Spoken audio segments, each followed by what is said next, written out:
A origem do mamulengo não é precisa, não é exata, mas nós sabemos que aqui no Nordeste do Brasil, no Brasil, por influência, né, portuguesa, europeia, a gente bebe diretamente na fonte, né, da tradição de bonecos europeus. Mas há uma linha também de investigação, né, que fala sobre a tradição de bonecos da África, né? Então, como o Brasil miscigenado, né, com essa formação histórica, social, né, de brancos europeus, de negros africanos, né, de indígenas, né? Então há uma grande mescla, né, de possibilidades dessa origem do boneco, né, do teatro popular de bonecos do Nordeste do país.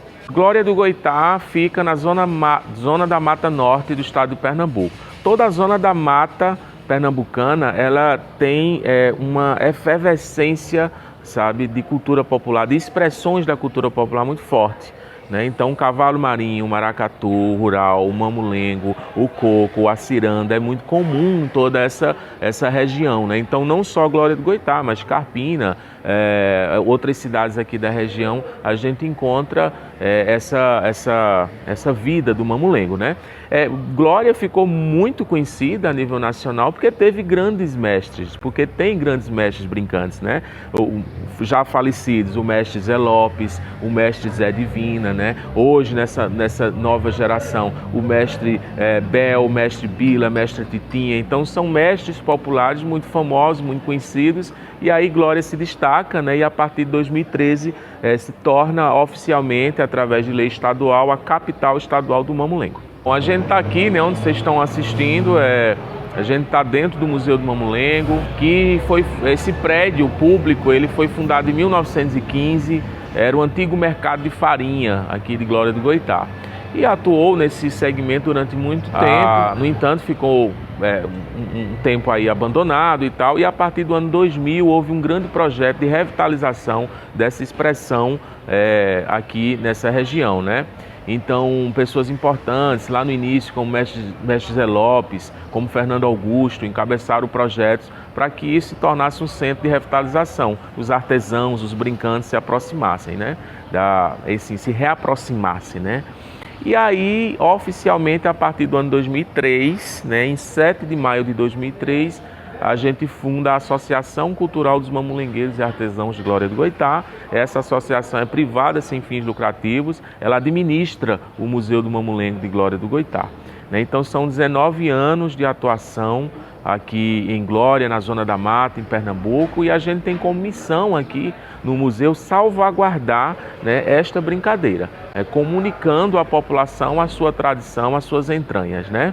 Que através de espetáculos, de brincadeiras, de grupos de mamulengo e da exposição permanente com mais de 400 peças e também com oficinas, né? As crianças, os jovens, adultos vêm para cá, faz seu próprio boneco, leva e interagem, né, com essa brincadeira secular que é o mamulengo. Falei, o Brasil, o Nordeste do Brasil, a Zona da Mata Pernambucana tem muitas expressões fortes, seculares, né? Então, no Nordeste do país, a gente conhece outras nomenclaturas, né? O babau, o João Redondo, o Cassimiro Coco, o mamulengo, mas tudo isso é o teatro popular de bonecos.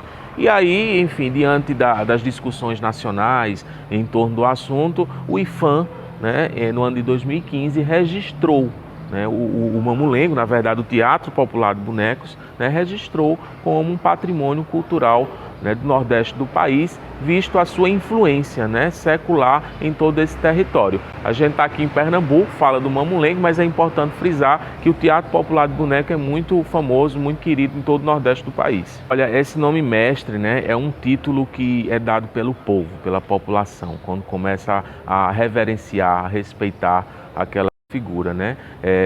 Se chama também o folgazão, né, ou então um brincante, né, ou de maneira muito respeitosa o mestre, né, ou a mestra. Tem notável saber, né, durante décadas, então a gente reverencia dessa forma. Então aqui, eu estava falando mais cedo que nesse último ano e meio foi muito difícil para a gente. A gente perdeu mestres importantíssimos dessa nata, né, da família mamulengueira. A gente perdeu o mestre Zé Lopes, o mestre Zé Divina, Maro, Vitorino, Luiz Preto e o mestre Saúba, né? Então 6 dessa grande geração se foi, a gente obviamente muito triste, mas fortalecidos, porque esse conhecimento ficou, né? Ficou em grande parte nessa geração que aqui está no Museu do Mamulengo e que tem essa missão aí de colocar em todo o país, em todo o mundo, a vida, né? O conhecimento que foi formado com toda essa história. Então hoje a gente tem mestre Bel, mestre Titinha, mestre Bila, que são mamulengueiros e bonequeiros, né? Mamulengueiro é aquele que brinca, bonequeiro é aquele que faz boneco. Nem todo brincante é bonequeiro, nem todo bonequeiro é brincante. Mas os que a gente tem aqui, para além deles, a gente tem Genilda Félix, Jacilene Félix, Tamires, Stephanie, a gente tem essa novíssima geração, né, do Mamulengo Risadinha, com Tiago, com Vitor, com Vinícius, com Eric, né, que são esses novíssimos brincantes, né? Então, os mestres são muito importantes porque eles nos ensinam, né? É feito um professor, né, de uma escola convencional, tradicional, acadêmico. Ele é um professor, um mestre nosso querido, né? E no terreiro popular também temos o nosso mestre, que, enfim, tem muito a nos ensinar porque aprendeu e viveu muito. Então a gente quer falar esses nomes porque eles são importantes para a gente e a gente não vai esquecer nunca. Os artesãos, os brincantes que vivem do seu ofício, né? E o museu, para além de ser um espaço que salvaguarda essa brincadeira com espetáculos, com a exposição, também é um local onde a gente confecciona as peças, né? Então, os artesãos, as artesãs trabalham a semana inteira com a madeira do mulugu, né? Essa madeira, essa árvore nativa aqui da região, muito importante, lembrando que a gente não derruba, a gente trabalha com reflorestamento, com o manejo adequado desse tipo de madeira. Como eu já falei, por si só é um tipo de madeira com o tempo que cai, né? Então os agricultores ligam, a gente vai buscar, vai comprar e ela serve é uma madeira leve, né, de se trabalhar, de se talhar, né? Então os artesãos trabalham a semana inteira fazendo seus bonecos para comercializar. Então as pessoas vêm para cá visitar, compram aqui, né, ou fazem encomenda. A gente vende muito para fora do estado de Pernambuco, né, para o eixo Rio-São Paulo, Rio Grande do Sul, Ceará, todo o Brasil e outros países, né? A Europa compra muito aqui. A Europa tem uma tradição de bonecos muito importante, né? Então, a Itália compra bastante, a Alemanha tem um centro de artesanato de Berlim, né? Compra muita gente. A gente também faz Portugal, Espanha, Toronto, Canadá. Então, no mundo inteiro tem gente que ama boneco e sai pesquisando onde existe a tradição, né, de raiz, né, da produção, da feitura desse tipo de artesanato, né? Então, o boneco, ele sustenta muita gente, ele alimenta a mesa, né, do povo artesã. A importância do mamulengo na minha vida. Eu não sou mamulengueiro, não sou bonequeiro, não sou artesão. Eu sou professor de história. Me especializei em cultura pernambucana, sou pesquisador, produtor e gestor cultural. E aí me aposentei, mas fui ator de teatro. E aí nos anos passados, 2011, 2012, fui fazer uma grande pesquisa sobre o Teatro Popular de Bonecos, que a gente estava montando um espetáculo com boneco, então a gente queria... E aí me aproximei de Glória, e vim conhecer o mestre Zé Lopes, vim conhecer o museu, apresentamos o espetáculo na Praça Central. Foi quando Titinha, a mestra Titinha, era presidente da associação, me convidou para ser o produtor cultural, né, do Museu do Mamulengo. E aí eu comecei meu trabalho como produtor até hoje sou produtor, mas a partir de 2020 os nossos amigos aqui da associação, sócios, entenderam que eu deveria assumir a presidência, me elegeram, e desde 2020 eu também sou presidente da Associação Cultural dos Mamulengueiros e Artesãos de Glória do Goitá. Tenho um orgulho imenso de dizer que faço parte dessa história. Estou ao lado de pessoas inteligentíssimas, estou dentro de um terreiro muito criativo que colabora muito com a minha vida, né? Do ponto de vista ético, moral, né? Do ponto de vista do aprendizado, do dia a dia, né? E são pessoas maravilhosas, queridíssimas, capazes, e que eu estou aqui para somar, né? Somar enquanto produtor, gestor, presidente, essa parte mais burocrática, né, da vida de um espaço museológico, é um espaço cultural e que necessita de tantas funções, entre elas essa de gestor, né? Então é muito importante para mim. O mamulengo faz parte da minha vida. Se eu fosse fazer uma tatuagem, eu faria a tatuagem de um mamulengo.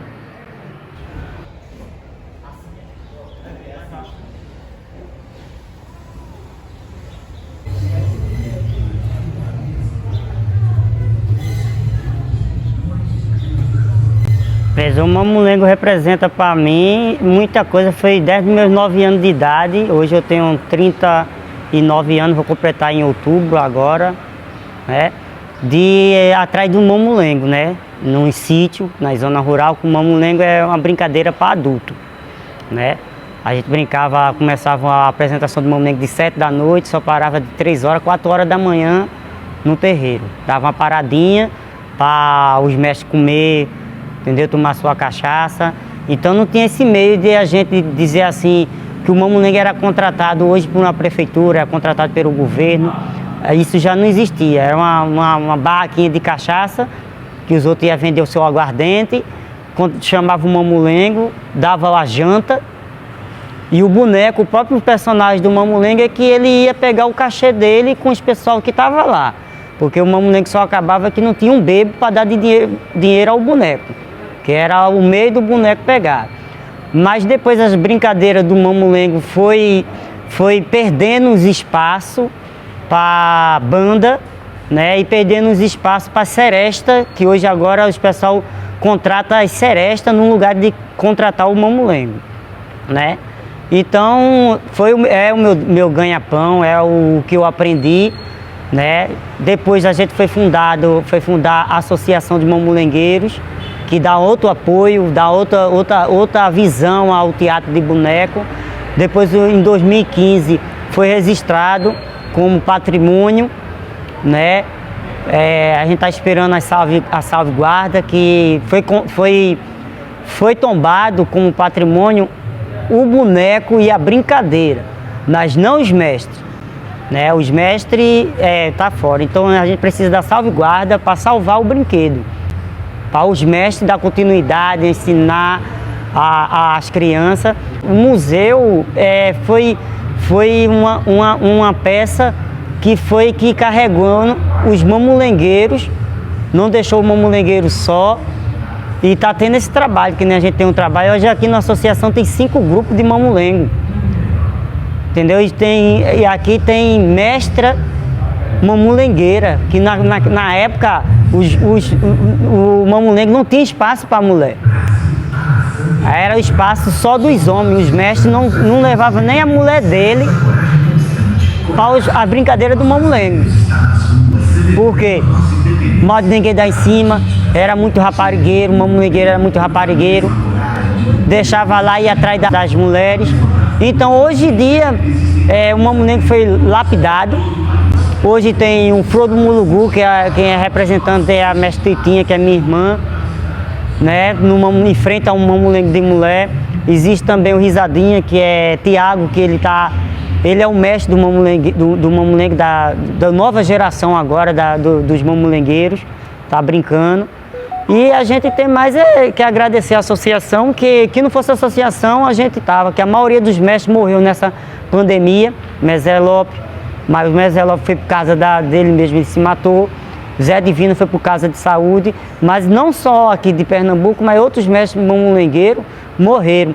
Então eu mesmo sou um dos mais velhos mestres mamulengueiros do estado de Pernambuco, com a brincadeira do mamulengo que você está vendo aqui. Porque Zé Lopes, ele não deixou, Zé Lopes ele deixou, o único discípulo dele foi eu. Zé Divino ele não deixou nenhum discípulo. Bel, que é o filho de Zé Lopes, que aprendeu algumas passagens, aprendeu as passagens com Zé Divina. Mas assim, da raiz do sangue de Zé Divina, não ficou ninguém. De Zé Lopes ficou Bel, que ele pegou um pouco comigo e pegou um pouco com Zé Divina. E a gente está nesse meio assim, graças a Deus, pelo tombamento do mamulengo até agora a gente não viu nada, né? Mas pela associação sim, a divulgação, que a associação é forte, divulgando o trabalho da gente na rede social, né? Chega muito colégio, chega muita gente para visitar o museu, para pesquisar sobre o mamulengo. Então isso é bom, isso cresce o trabalho, cresceu muito o trabalho da gente como mamulengueiro, que a gente não ficou lá com o baú parado e os bonecos sem brincar. Então, graças a Deus, a associação faz uns mestres mamulengueiros a brincar, a sair do canto e a botar o boneco lá e não passar mais de anos com o baú parado lá, os bonecos lá mofando lá. Então a gente está tirando os bonecos para fazer a apresentação para o colégio que vem visitar. Então é muito importante a associação nisso na base. A gente espera muito assim da parte do IFAM, né? E da parte principalmente que eu sei que o IFAM ele quer fazer mais e mais, mas não pode, né? Pelo governante que a gente tem hoje, né? Mas que Deus quiser, a gente consegue. Para mim, a importância é hoje, eu tenho meus 39 anos, desde meus 9 anos eu não desisti do mamulengo. Hoje eu sou conhecido pelo meu brinquedo, pela forma que eu aprendi. Que nem eu falei, onde eu ganho o meu pão de cada dia, onde eu compro minha comida, onde eu compro meu veste, onde eu pago meu aluguel. Então, para mim é muito importante que é o meu trabalho, né? O meu trabalho, e eu já fui trabalhar no Rio de Janeiro. Aí que cheguei no Rio de Janeiro, fui trabalhar em quê? Numa loja de porta. E eu trabalho, eu sou, que nem você perguntou, eu sou mamulengueiro e bonequeiro. Eu fabrico meus bonecos, né? E faço a apresentação do teatro de mamulengo. Que nem Zé Lopes era mamulengueiro e bonequeiro, Mestre Bel é bonequeiro e mamulengueiro, Mestre Titinha é bonequeiro e mamulengueira. Zé Divina já não era, Zé Divina ele era só mamulengueiro, só brincava com boneco. Então é uma importância para mim, que hoje em dia eu estou aqui por causa que os bonecos é que escolhem a gente não escolhe o boneco. Tem muita gente que vem de fora, quer montar um teatro de boneco, de mamulengo, mas não consegue. Faz um teatro de boneco, mas de mamulengo não consegue. Uma vez fizeram uma pergunta a mim, que você sabe quantos bonecos você produziu esse longo do seu trajeto, da sua caminhada? Eu vou dizer para você, eu não tenho nem noção. Eu tenho um boneco em Portugal, tem na França, tem em todo canto, que é uma identidade sua. Que nem eu fui para o Museu de Olinda, fui para o Museu de Olinda, que eu bati um olho ali e eu disse assim, esse boneco é meu, mas estava no nome de outro mestre. Eu disse, não, esse boneco é meu, foi eu que fiz esse boneco. Eu disse, não, mestre, está no nome de fulano, de tal. Eu disse, menina, eu não sei o que é o meu, ali é a minha identidade, que é quanto eu acho que esse boneco é meu. Eu sempre dou 2 cortes no pescoço do boneco antes de vestir. Eu vejo que não tem 2 cortes ali de faca ali. E hoje está lá, no museu, com o meu nome, mestre. Você mesmo que você for visitar o Museu de Olinda, você diz assim, tem boneco do mestre Bila aí? Às vezes assim, aquilo ali é do mestre Bila, isso aqui é do mestre Bila, isso aqui é do mestre Bila. Então a importância é isso, do boneco que eu fiz, porque eu faço boneco não só de madeira, né? Mas os bonecos de gigante de Olinda, aqueles bonecos gigantes de Olinda, quem fez foi eu. Lula, o Homem da Meia-Noite, tudinho. Eu saí daqui, a decoração do Carnaval de Olinda foi eu que fiz. Com os orixás, falando sobre Bajado. Mas onde tem a importância de Olinda dizer assim, quem fez foi Mestre Bila de Glória do Goitá. Não, tá lá o nome, sim, das pessoas que receberam o recurso e está lá o nome dele que foi contratado para fazer aquela lei, né? Mas a obra que eu tenho mais gratidão que eu fiz, que foi em Olinda em 2013, foi os orixás. Os orixás. Tudo de 3 metros de altura, de isopor. Foi 16 orixás. Ali eu tive um prazer de fazer, porque a gente está mexendo com religião. A gente mexe com religião. E cada orixá desse tem suas entidades, tem seu pai de santo, tem aquilo. Então você tem que fazer uma peça com respeito. Então eu acho que foi uma peça que, depois que eu coloquei, a gente colocou em Iemanjá, em cima do palco, começou a chuva. Ela agradecendo a gente porque a gente fez ela e a homenagem a ela, entendeu? E depois que eu fiz os orixás, a minha vida começou a ficar melhor, tive mais oportunidade, tanto que eu refiz ele todinho, as mesmas peças que eu fiz em Olinda, fiz aqui no Museu do Mamulengo, que é representando Oxalá, que é o branco, Oxóssi da mata, Exum, Inhansã, Emanjá, Xangô, Omolu. Então, eu acho que eu olho essa peça, eu acho que eu tenho gratidão de ter feito. Então é uma peça que tocou muito, que eu acho que não só essa, mas aquele folclore ali. Então para mim é importante. Cada peça que eu faço, eu acho que é um filho, é uma identidade sua.